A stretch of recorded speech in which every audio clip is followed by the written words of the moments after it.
Retrouvez nos experts en live. Ah, c'est bien pour les experts en live comme titre. Vladimir Lelouvier, notre chroniqueur préféré. Bonjour. Bonjour, chère Nathalie, je vous remercie. Vladimir, aujourd'hui, tu viens nous parler d'Avatar.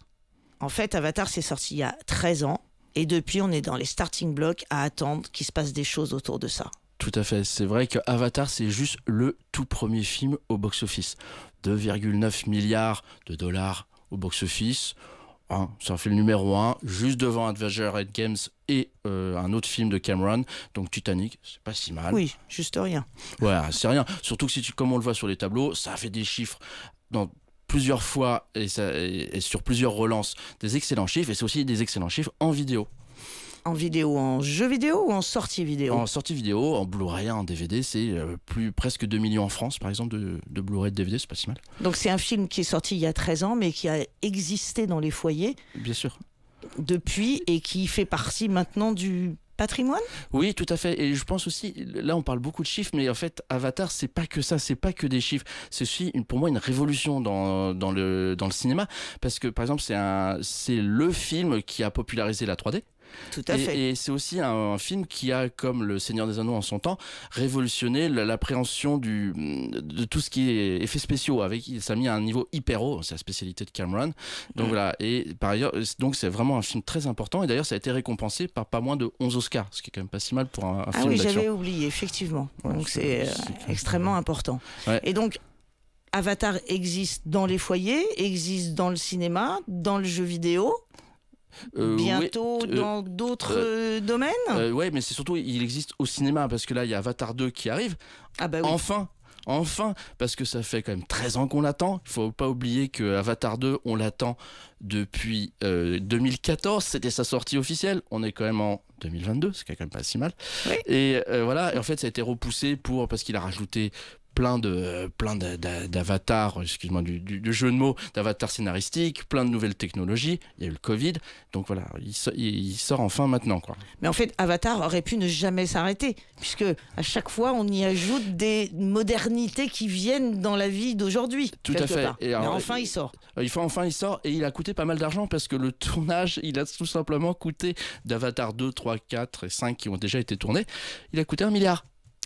Un petit milliard comme ça. Bah, on espère que Disney, qui a repris la main sur Fox, va récupérer son investissement. Puisque, en même temps, s'ils ont tourné 3, 4, 5 en même temps, il y a une quasi-certitude de voir Avatar sur plusieurs années devant nous. Oui, tout à fait. Ce qui est vraiment intéressant, c'est qu'Avatar, on va le voir toutes les années paires jusqu'en 2028, dont 2022, 24, 26, 28. Donc c'est vraiment très intéressant. Mais par ailleurs, comme on a dit, le film, le 1, il est sorti il y a 13 ans. Donc 13 ans, c'est extrêmement long. On va dire un directeur va dire un directeur marketing qui doit relancer un truc il y a 13 ans, c'est vrai, une vraie gageure, quoi. Et donc d'ailleurs, Avatar a été relancé au cinéma il y a 2-3 mois là, en septembre, et il a fait d'excellents résultats. Avatar le 1 et près de 75 millions de dollars au box-office et presque plus de 500 000 en France, 500 000 entrées. On peut imaginer qu'en 13 ans, même si le film est rentré dans les foyers par les DVD, Blu-ray, etc., qui ne sont plus du tout usités aujourd'hui, il y en a plein qui ne l'avaient jamais vu finalement. Tout à fait. Donc le fait de le ressortir, c'est de créer de l'appétence pour le 2. Tout à fait. C'est la campagne marketing la plus géniale. Exactement. Et par ailleurs, c'est un des 2 plus gros films de fin d'année, avec Black Panthers qui vient de sortir, donc voilà, qui est un des très gros films. Et d'ailleurs, les 2 sont chez Disney, je tiens à le préciser. Oui, bien évidemment. Et Avatar, il y a autre chose, parce que moi, avec mon regard licence, on va dire, toujours, produit, etc., pas vu des tonnes de choses qui se déploient. Non, et là tu mets le doigt sur une des vraies problématiques, en fait. C'est qu'Avatar, ça a un peu loupé, Avatar 1, son passage au transmédia, en fait, à la licence 360. C'est qu'en fait... Mais maintenant, Disney est là. Ouais, mais tu vois, pour reprendre quelques chiffres pour expliquer ça, la licence n'a fait que 3,59 milliards, donc 90% sur le cinéma et le DVD, quoi. Donc c'est vraiment important. Et c'est que la 131e plus grande franchise de tous les temps. Donc tu as le premier au box-office, mais 131e licence. Donc voilà. Alors ça, c'est totalement impossible pour Disney, ça. Les gars, ils ont payé 70 milliards pour acheter Fox, dont la pépite c'était Avatar. Il n'y a pas moyen que ça reste 131e. Donc on va avoir aujourd'hui un programme associé aux sorties cinéma, 22, 24, 26, 28, etc., un vrai programme de licence qui va être proposé par Disney. Oui, ils veulent en faire une poule transmédia aux œufs d'or, hein. Donc une poule bleue, alors, c'est pas des schtroumpfs, mais ça veut faire vraiment une vraie poule aux œufs d'or.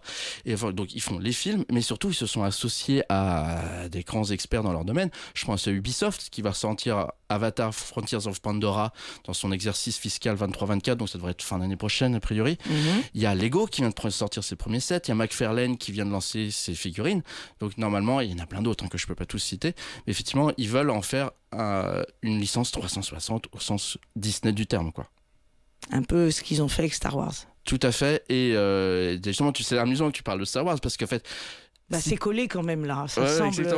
En fait, si tout se passe bien pour Avatar, ce qu'on espère, en fait, ils vont se retrouver avec 2 de leurs 3 plus grosses licences qui sont des SF spatiaux. Donc comment tu fais cohabiter un SF spatial avec des mecs bleus ou un SF spatial avec un petit bonhomme vert? Ça, c'est vraiment un des grands enjeux. Ouais, je suis pas trop inquiète. Et par ailleurs, tu vois, ils ont travaillé ça, outre la sortie de film, ils ont soit repoussé, soit annulé. Chez Disney, ils ont repoussé pas mal de films Star Wars, donc pour laisser certainement un peu de place à Avatar. Donc ça nous donne vraiment un choix d'entreprise qui est vraiment très important et très intéressant aussi.